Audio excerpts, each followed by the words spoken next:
Buenos días, mi nombre es Daniela Sandy y hoy hablaremos un poco sobre el tema de biogás, introducción y generalidades.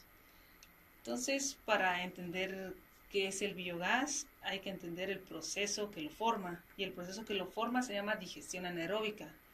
La digestión anaeróbica es un proceso microbiológico de degradación de materia orgánica.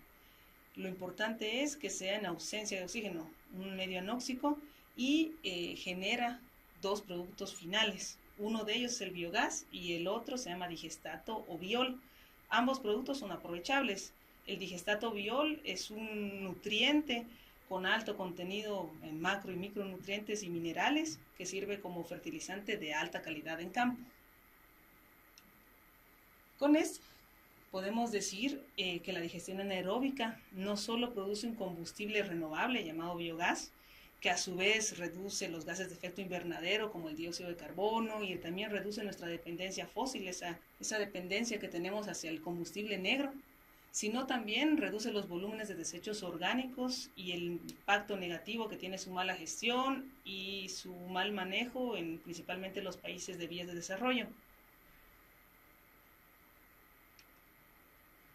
Hablando un poquito sobre el poder calorífico que tiene el biogás, podemos decir que un metro cúbico de este combustible genera aproximadamente 6.5 kilovatios hora de energía.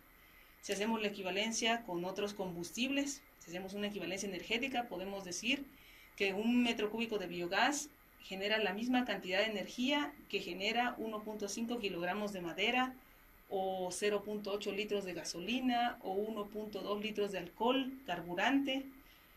Entonces, la bibliografía nos dice que hay una relación. Para generar este metro cúbico de biogás se necesita aproximadamente 10 kilogramos de desechos sólidos orgánicos domiciliares, por ejemplo.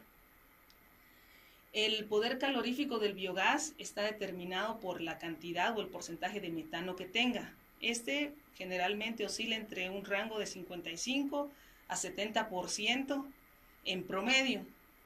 El resto es dióxido de carbono y otros elementos gases traza.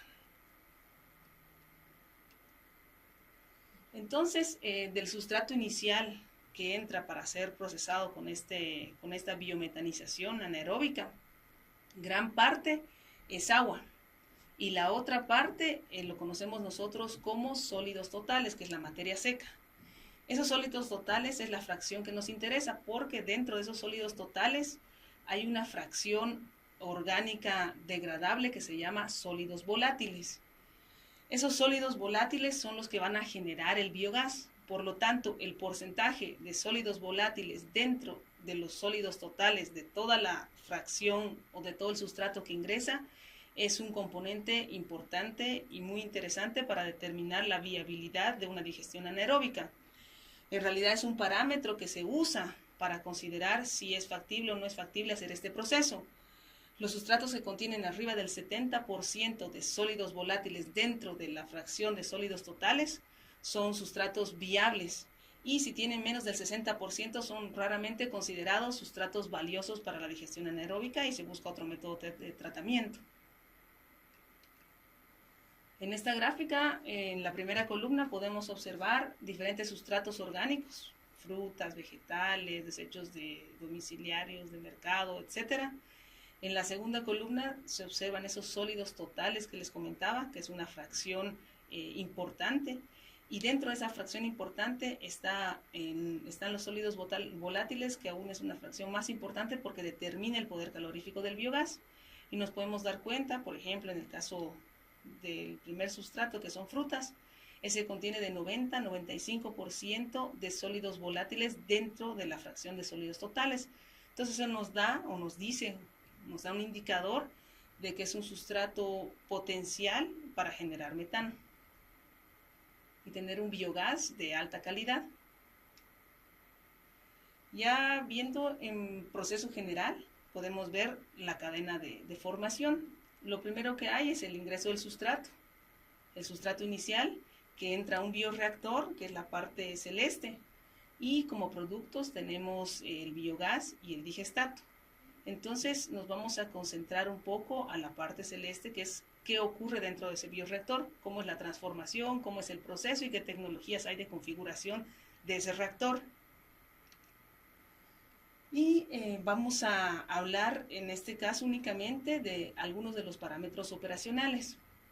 La configuración y las tecnologías relacionadas a esta temática las vamos a ver más adelante, pero hoy vamos a discutir un poco algunos parámetros importantes para que se desenvuelva bien este proceso. Y uno de ellos, el principal, es el pH. El sustrato inicial tiene que tener un rango ideal de pH de 6.5 a 7.5. Si nosotros tenemos sustratos iniciales que generalmente vienen con pHs ácidos, lo que hay que hacer es acondicionar el sustrato. Entonces hay que agregarle sal o hay que agregarle cal o bicarbonato de sodio para pacificarlo. Y así ya acondicionado, meterlo al reactor. Otro parámetro operacional muy importante es la relación carbono-nitrógeno. La relación ideal está entre 16 a 25 partes de carbono por una de nitrógeno. Si la relación esta es mayor a la ideal, lo que ocurre es que hay una deficiencia de nitrógeno, las bacterias no pueden trabajar y no hay formación de metano. Se ocurre el proceso inverso, si hay mayor nitrógeno de lo que debería haber idealmente, lo que ocurre es formación de amonio, y al formarse el amonio sube el pH del reactor, sube más o menos a un rango de 8 a 8.5, donde las bacterias se inhiben, la actividad se duerme y ya no hay producción de metano como en el caso anterior. Otro factor importante es la tasa, se llama OLR, y es la tasa de ingreso del sustrato. ¿Qué quiere decir esto? La cantidad de sustrato que entra al reactor en un intervalo de tiempo, y esta tiene que ser ideal. Si uno ingresa mayor cantidad de sustrato, lo que ocurre es que las bacterias se inhiben y la actividad se inhibe y no hay generación del gas. Más o menos, este es un parámetro que se mide por metro cúbico de volumen de reactor. En un metro cúbico del volumen del reactor hay que ingresar, según bibliografía, de 4 a 8 kilogramos de sólidos volátiles en el sustrato.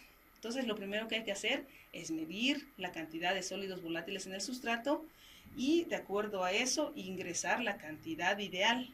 En reactores con agitación, aceptan de 4 a 8 kilogramos de sólidos volátiles en rango por metro cúbico de bioreactor al día, y en reactores sin agitación acepta hasta 2 kilogramos de sólidos volátiles por metro cúbico de volumen de reactor al día. Los reactores sin agitación son los que principalmente tenemos en nuestros países, en vías de desarrollo. Y otro parámetro muy importante es el tiempo de retención. El tiempo de retención está relacionado directamente con la temperatura del sistema.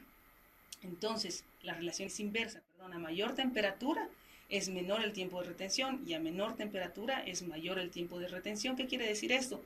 Que a mayor temperatura es menos el tiempo de permanencia del sustrato hasta la generación de producto y viceversa, en el proceso inverso. Entonces, en resumen, podemos entender que estos son 4 parámetros operacionales importantes para mejorar el desempeño del bioreactor y que tienen rangos ideales que deben conservarse y deben respetarse. Bueno, entonces hasta aquí vamos por terminado las generalidades y la introducción al tema de biogás, y en las siguientes clases vamos a introducir a las tecnologías, a los tipos de reactores y al diseño y evaluación de parámetros para una planta y un sistema de operación. Gracias.